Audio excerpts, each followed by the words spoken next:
നമസ്കാരം. ഇന്ന് നമ്മോടൊപ്പം ഏറെ ആദരണീയായ അതിഥി ഡോക്ടർ ബി സന്ധ്യ IPS, സംസ്ഥാന പോലീസ് സേനയുടെ ഉന്നത സ്ഥാനത്തിലെ ഒരു പ്രധാന വ്യക്തിത്വം. ഇപ്പോൾ ADGP എന്ന പദവി, ആ പദവി പ്രത്യേകമായ ഉത്തരവാദിത്വങ്ങളോടെ ജനമൈത്രി പോലീസ്, ഓപ്പറേഷൻ കുബേര, സ്ത്രീകളുടെ പ്രശ്നങ്ങളുമായി ബന്ധപ്പെട്ട കേസുകളിൽ സ്ത്രീ സുരക്ഷ പദ്ധതിയുമായി ബന്ധപ്പെട്ട അന്വേഷണങ്ങൾക്ക് വേണ്ടിയുള്ള സംഘത്തിൻ്റെ ചുമതല, അതോടൊപ്പം തന്നെ ഒരുപക്ഷെ ഏറ്റവും പ്രധാനമായി തന്നെ പോലീസ് സംവിധാനത്തിൻ്റെ മോഡേണൈസേഷൻ അഥവാ നവീകരണവുമായി ബന്ധപ്പെട്ട പ്രത്യേക ചുമതലകൾ, സർഗപ്രവർത്തനത്തിൻ്റെ ഭാഗത്ത് സാഹിത്യത്തിൻ്റെ മേഖലയിൽ കഴിഞ്ഞ ഏതാനും വർഷങ്ങളായി ഏറെ ശ്രദ്ധയിലേക്ക് വന്നുകൊണ്ടിരിക്കുകയാണ് ഡോക്ടർ ബി സന്ധ്യ. കഥ, ബാലസാഹിത്യം, നോവൽ, കവിതാ സമാഹാരങ്ങൾ, വൈജ്ഞാനിക ലേഖനങ്ങളുടെ സമാഹാരം, ഇങ്ങനെ പോകുന്നു. സാഹിത്യത്തിൻ്റെയും സർഗപ്രവർത്തനത്തിൻ്റെയും വിവിധ തലങ്ങളെ തൊട്ട് തഴുകിക്കൊണ്ടുള്ള അവരുടെ പ്രവർത്തനങ്ങൾ. ഏറ്റവും ഒടുവിലത്തെ കാര്യമായി സൂചിപ്പിക്കാനുള്ളത്, ഇതിഹാസത്തിൻ്റെ ഇതളുകൾ എന്ന ഗ്രന്ഥം പ്രസിദ്ധീകരിച്ച് ഏതാനും ആഴ്ചകൾക്കുള്ളിൽ തന്നെ അതിൻ്റെ 2ാം പതിപ്പിനു വേണ്ടി കേരളത്തിൻ്റെ സാക്ഷര ശ്രദ്ധ ആഗ്രഹിച്ചതിൻ്റെ ഒരു സവിശേഷമായ വാർത്തയുമാണ്. സൈനികമായ ഒരു പ്രത്യേക ജാഗ്രതയും സർഗപ്രവർത്തനത്തിൻ്റേതായ ദൈക്ഷണികമായ ഉത്സാഹവും സമം ചേർന്ന ഒരു വ്യക്തിത്വമാണ് ശ്രീമതി സന്ധ്യയുടേത്.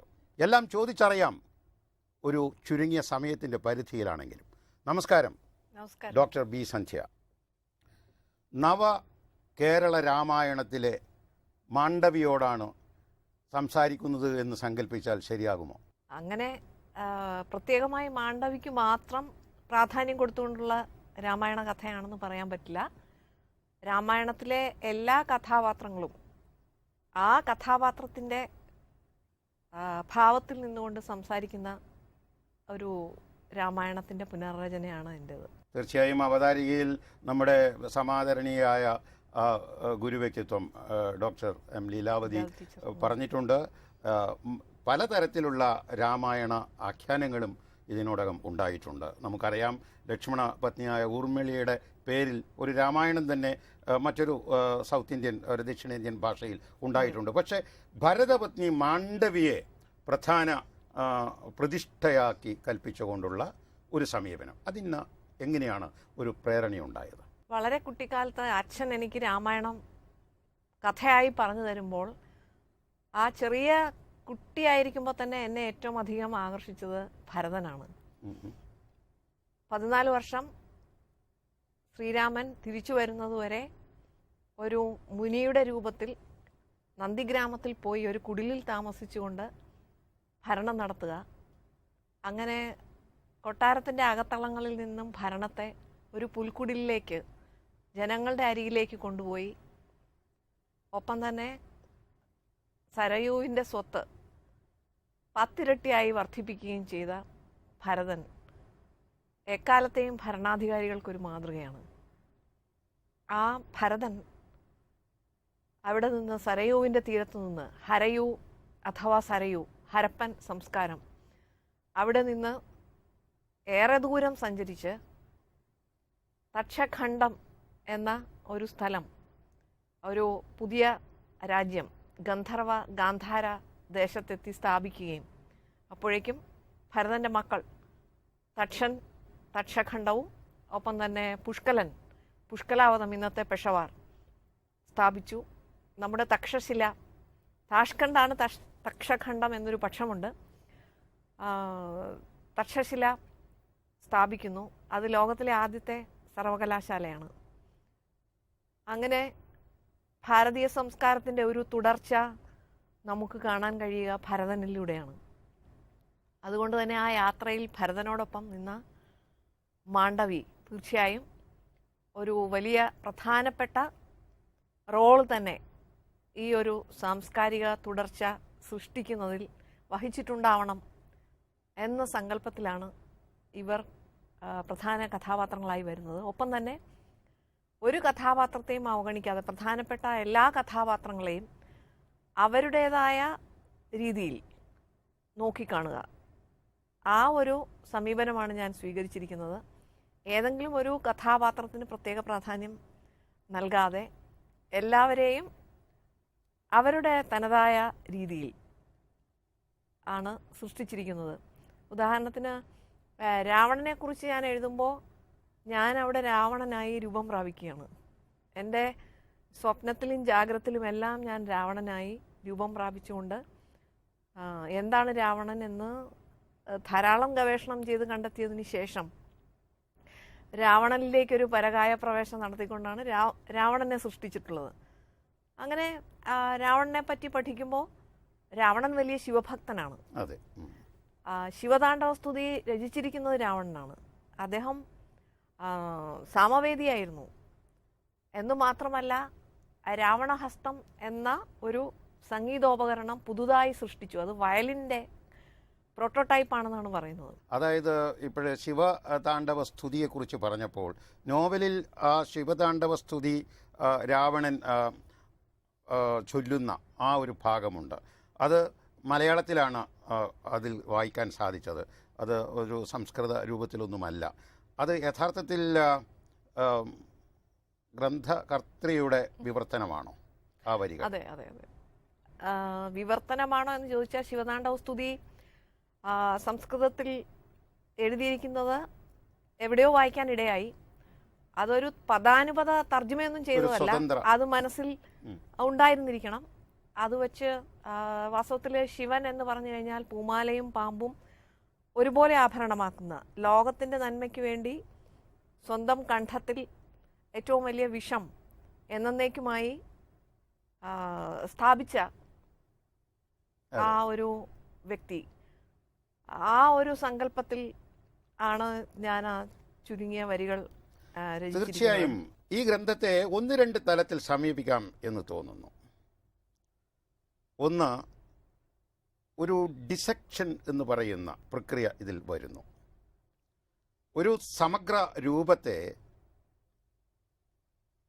കീറി മുറിച്ച് ഇതളുകളാക്കി പെട്ടെന്ന് മാഡത്തിൻ്റെ സുവോളജി പഠനത്തെക്കുറിച്ച് ഞാൻ ഓർക്കുകയാണ്. ഇതൊക്കെയാണ് ഈ പരസ്പര ബന്ധത്തിൻ്റെ ഒരു കാര്യം എനിക്ക് തോന്നുന്ന ഇതാണ്. അപ്പോൾ ആ ഒരു പ്രക്രിയ ഇതിൽ നടന്നിട്ടുണ്ട്. ഇതളുകളാക്കി അതിനെ പുതിയ അർത്ഥത്തിൽ കാണുക എന്നുള്ള രീതിയിൽ. അവിടെ തന്നെ ഒരു ഘട്ടത്തിൽ ഏതോ ഒരു കവിതയിൽ മാഡം പറഞ്ഞിട്ടുണ്ട്, അതായത് തളിർത്ത് പൂത്ത് വീണ്ടും തളിരുകളാകുന്ന ഒരു പ്രക്രിയയെക്കുറിച്ച് സൂചിപ്പിച്ചിട്ടുണ്ട്. അപ്പോൾ പൂത്ത് കഴിഞ്ഞാൽ വീണ്ടും തളിരിൻ്റെ അവസ്ഥയെക്കുറിച്ച് ചിന്തിക്കുന്ന ഒരാൾക്ക് മാത്രമേ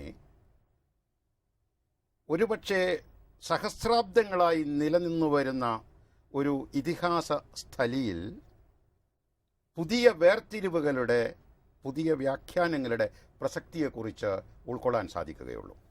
ഇത്തരം നിരൂപണത്തെക്കുറിച്ച് അല്ലെങ്കിൽ നിരീക്ഷണത്തെക്കുറിച്ച് എന്താണ് എഴുത്തുകാരിക്ക് പറയാനുള്ളത്? തീർച്ചയായിട്ടും നമ്മുടെ സംസ്കാരത്തിൻ്റെ തുടർച്ച കണ്ടെത്താനായി ഉള്ള ശ്രമം, അത് നമുക്ക് നമ്മുടെ പൂർവ്വകാലം നന്നായി ഡിസെക്റ്റ് ചെയ്ത് നോക്കിയാൽ മാത്രമേ കിട്ടുകയുള്ളൂ.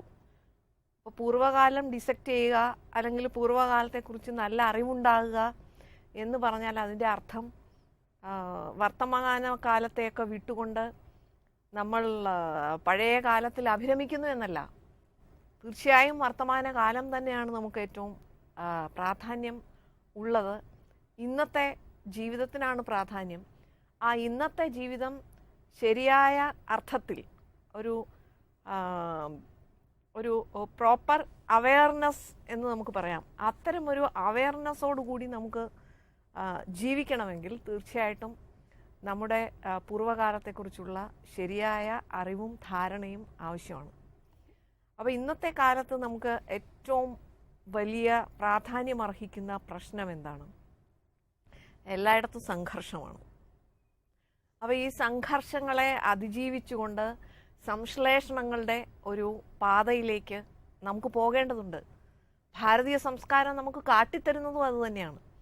ഒരുപാട് സംഘർഷങ്ങൾ നിറഞ്ഞ ഈ ഭൂമികയിൽ നിന്ന് സംശ്ലേഷണങ്ങൾ ഒരുപാട് സംഭവിച്ചിട്ടുണ്ട്. അതിൻ്റെ പരിണിത ഫലമാണ് ഇന്നത്തെ നമ്മുടെ സംസ്കാരം. അത് ഉൾക്കൊണ്ടുകൊണ്ട് നമുക്ക് ജീവിക്കണമെങ്കിൽ എങ്ങനെ ഇത് നടക്കുന്നു എന്ന് നാം പഠിക്കേണ്ടതുണ്ട്, ഉൾക്കൊള്ളേണ്ടതുണ്ട്. അത് ഉൾക്കൊണ്ട് എനിക്ക് എൻ്റെ ജീവിതത്തിൽ ഒരു 45 വയസ്സായപ്പോഴാണ് എനിക്ക് തോന്നിയത് ഇങ്ങനെ ഒരു രചനയിലേക്ക് പോകണം. 2007 രചനയെ പറ്റി ആദ്യത്തെ ആലോചന വരുന്നു, 2010 ആദ്യത്തെ അധ്യായം എഴുതുന്നു എന്നൊക്കെ വായിച്ചറിഞ്ഞിട്ടുണ്ട്. അതെ. അപ്പൊ ആ സമയത്ത് ഞാൻ ഒരുപാട് ആലോചിച്ചു, ഇതൊരു ഖണ്ഡകാവ്യമായിരിക്കണോ അതോ നോവലായിരിക്കണോ. അപ്പം ഖണ്ഡകാവ്യത്തെക്കുറിച്ചാണ് ഞാൻ ആദ്യം ചിന്തിച്ചത്. കാരണം കവിതയാണ് എൻ്റെ ഭൂമിക. പക്ഷെ ഒരുപാട് ആലോചിച്ച് കഴിഞ്ഞപ്പോൾ അതിൽ ആ ക്യാൻവാസ് പോരാ എന്ന് തോന്നി. പിന്നെ ഒരു ഗുരുവിൻ്റെ ജീവിതം മാതൃകയായിട്ട് എടുക്കണോ അതല്ലെങ്കിൽ ഏതെങ്കിലും ഇതിഹാസം വേണോ, അങ്ങനെ ഒരുപാട് ആലോചനകൾ വന്നു.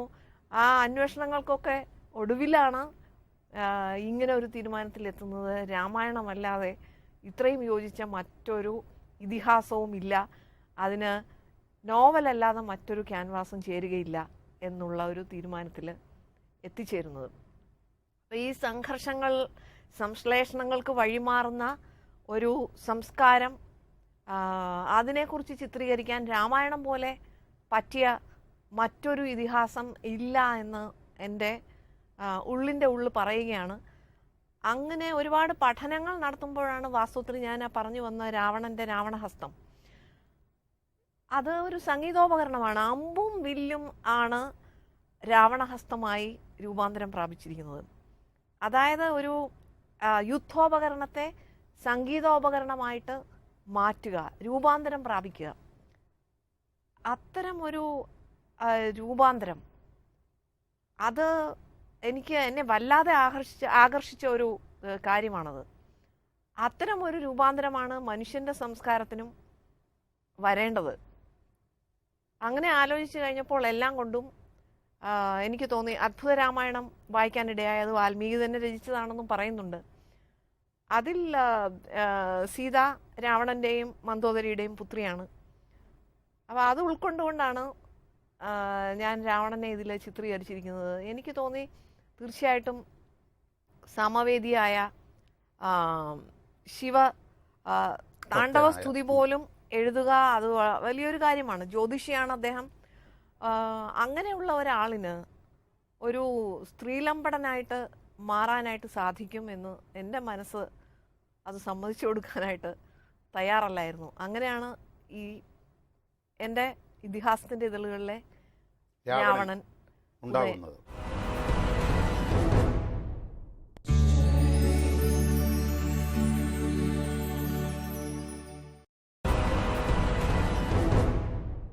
ഏറ്റവും പ്രധാനപ്പെട്ട വിമർശന വിധേയമായ ഒരു ഘടകം, വിമർശന വിധേയം എന്ന് പറഞ്ഞാൽ ഒരാൾ എഴുതിയാലും അങ്ങനെ പറയാമല്ലോ, അല്ലാതെ ഒന്നിൽ പേർ എഴുതിയതായി കണ്ടിട്ടില്ല, ഒന്നിൽ കൂടുതൽ പേർ എഴുതിയതായി വായിക്കാൻ പറ്റിയിട്ടില്ല, ഒരുപക്ഷെ എഴുതിയിട്ടുണ്ടാകും.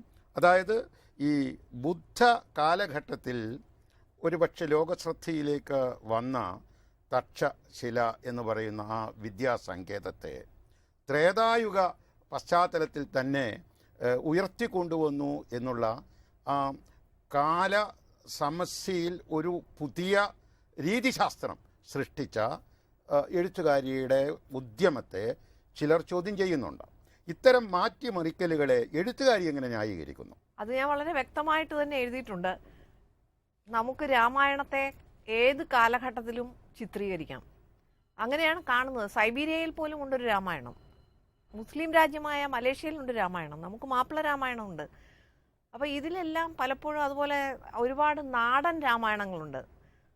ആന്ധ്രാപ്രദേശിലോ അല്ലെങ്കിൽ നോർത്ത് ഇന്ത്യയുടെ പല ഭാഗങ്ങളിലൊക്കെ ചെല്ലുമ്പോൾ നമുക്ക് കിട്ടുന്ന രാമായണങ്ങളിൽ പലതിലും അവർ സീത അനുഭവിക്കുന്ന കഷ്ടപ്പാടിനെ സ്വന്തം കഷ്ടപ്പാടുമായിട്ട് താതാത്മ്യം പ്രാപിപ്പിച്ചുകൊണ്ട് അവർ ഒരുപാട് നാടൻ ശീലുകൾ രചിച്ചിട്ടുണ്ട്.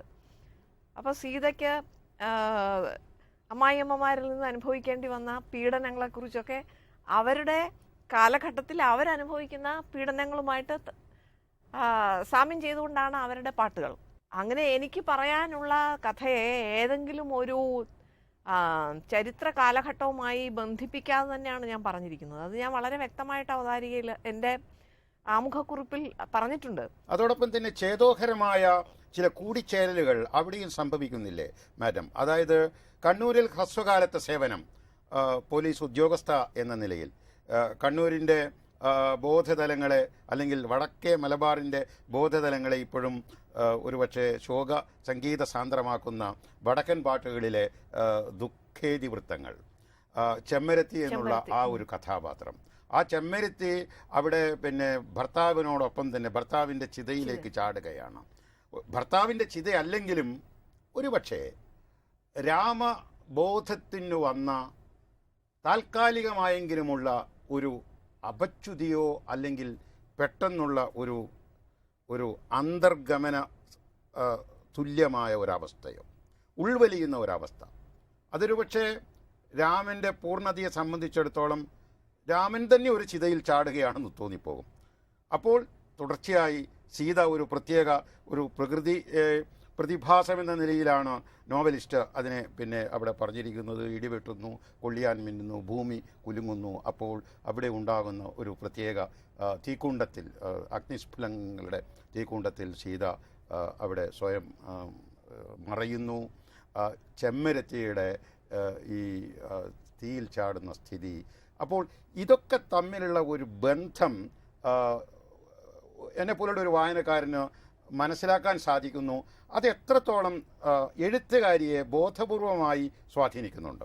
രാമൻ്റെ കഥാപാത്രത്തെ ഞാൻ ചിത്രീകരിക്കുമ്പോൾ തീർച്ചയായിട്ടും രാമനുമായിട്ട് താതാത്മ്യം പ്രാപിക്കുന്നുണ്ട്. ശ്രീരാമചന്ദ്രൻ പരിപൂർണ പുരുഷനായി നാം കാണുന്ന ഈശ്വര തുല്യം അല്ലെങ്കിൽ ഈശ്വരനായി പിന്നീട് രൂപാന്തരപ്പെട്ട ശ്രീരാമചന്ദ്രൻ, നമുക്ക് രാമരാജ്യം എന്നുള്ള ഒരു സങ്കല്പം നൽകിയ ശ്രീരാമചന്ദ്രൻ, അദ്ദേഹത്തെ പറ്റി പഠിക്കുക മാത്രമല്ല രാമനിലേക്ക്